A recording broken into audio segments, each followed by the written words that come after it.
bit of a rough ending, but that's all right. Hi, I'm back from the break. It's Chris Quinlan here, Melbourne, Musos, the Drum Show. There you go. Now, what I just did then was I tried to turn that into a bit more of a Celtic thing. Okay. Now, what happens is when you're listening to Celtic music, there are two main styles. There's many different styles, don't get me wrong, but the two that are most known and most used is the jig and the reel. And an Irish jig, let's say, is steeped in the tradition of 6/8. Okay, so you've got that.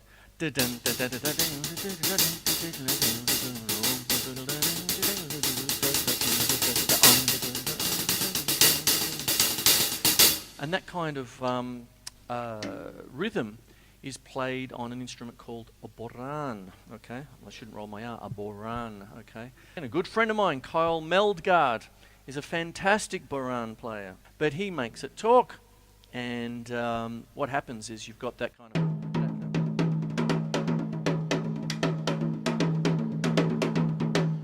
And you use a tipper, a two-way little stick that you play like flicking like that. And with an Irish jig, it's in 6/8.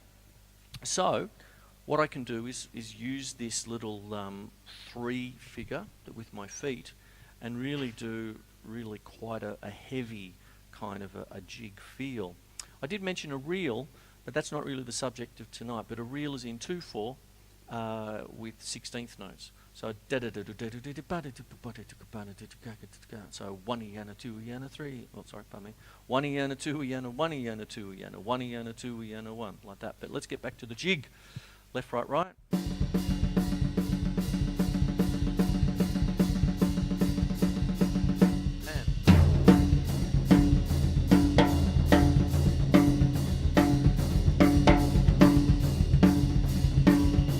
That's a pretty heavy jig. Double paradiddle, right, left, right, right. Sorry, right, left, right, left, right, right, left, right, left, right, left, left. I'm going to go to tom number 3. Put that in. It gives me a half-time feel.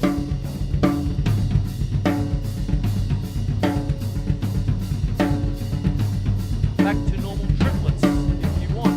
1 and a 2 and a 3 and a 4 and a. But I'm actually thinking in terms of 6/8. 1, 2, 3, 4, 5, 6, 1, 2, 3, 4, 5, 6, 1, 2, 3, 4, 5, 6, 1, 2, 3, 4.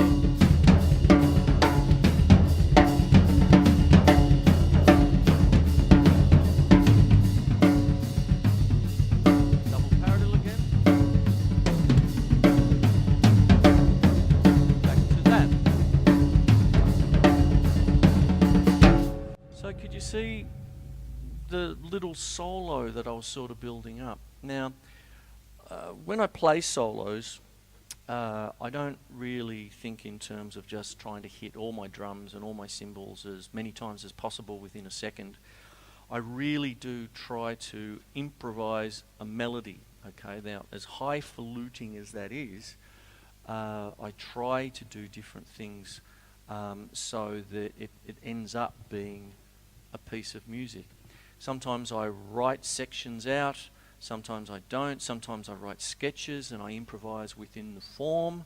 So when I'm demonstrating stuff here on television, or if I'm just doing my own original business and I put it on Facebook and YouTube, there's always rhyme and reason to it, if you know what I mean, rather than just going the bash. You know, look how fast I can do double bass drums. Okay, that's cool. You know, that kind of thing. So, but what I'm getting at is really trying to pick up on melodic ideas. And one of the things that I try and do with this is actually talk about tones and things. So the crux of this episode is left, right, right with the feet. Now that's a common thing. Garden variety, 1 and a 2 and a 3, like that. But then I do different things. So I've talked in the past about this little concept that I love working with is contrapuntal drumming, you know, like two-way things. So I might get this. And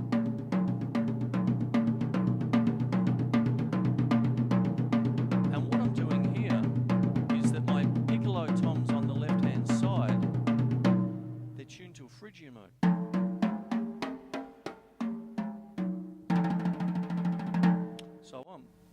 And these drums are the tones, you know, like the fundamental bass line, if you will.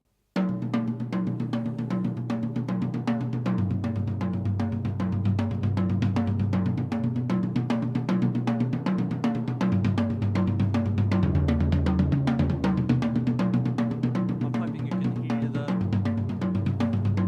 underlying theme.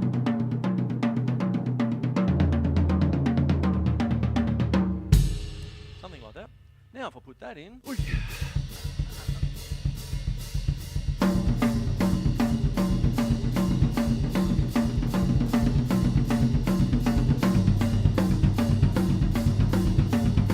do you see what I'm doing here?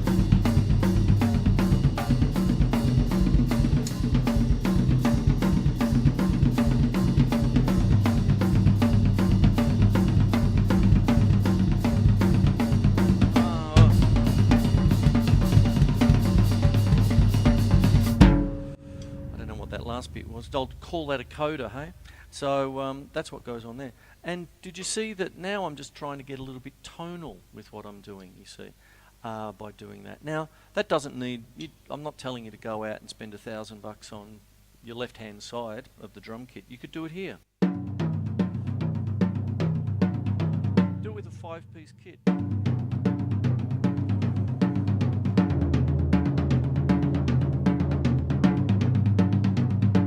Think differently.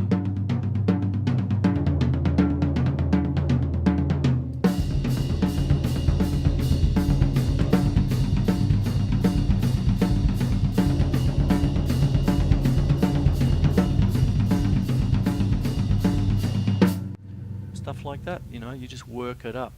Now, by doing that, that sort of moves on from my last episode, A Man's Guts to Know His Limitations. Dirty Harry, Clint Eastwood, 1974, Magnum Force. Because I'm sticking to just left, right there, you see.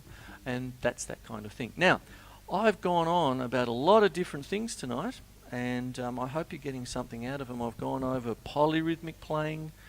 I've gone over the Irish jig kind of style. I'm talking about tonal things. You know, if you're going to create a solo, there's actually, you know, a method to it, you know, that kind of thing. And I've mentioned a lot of drummers with this, Terry Bozzio, Virgil Donati, Barrymore Barlow, people like that. John Bonham keeps on going. List goes on. They're all fantastic. And what happens is I just hope that you can sort of sit there and work on a few things that will really bring home your own playing, you know, that kind of thing. And notice that I'm not going right out there with lots of different things. I'm just using threes, left, right, right, do you see? And then I do that, and then I just overlay things like a paradiddle, you know, and things like that. So at the end of my grade 2 drum set manual, I have a little list of little suggestions, I suppose, that I sort of stick by. And one of the ones that seems to always recur is that sometimes the most complex music is really just two simple things sandwiched together, okay? Now, if I'm just talking about a triplet with my feet, that's one thing. It's straightforward, you know, everyone needs to know what triplets are. And in drumming, the third rudiment, the most basic of rudiments, the number 3 is a single paradiddle. Now, to put a paradiddle together with a triplet, all of a sudden you're getting this crazy 4 against 3 polyrhythm with mixed sticking and your head explodes and all that sort of stuff. But it's just two simple things sandwiched together. And therein lays the key to beginning to understand so much classical music that's out there, so much music from the African cultures, the different areas of Africa and their combined rhythms, which become insanely complex sometimes, and they're hundreds of years old, right up to our prog metal and everything that we listen to today. And with our most advanced and out there drummers, you know, that kind of thing. So I hope you get something out of the show. My name's Chris Quinlan. It is The Drum Show. And I hope you like what I'm going on about. Okay, I will see you next week. Take care.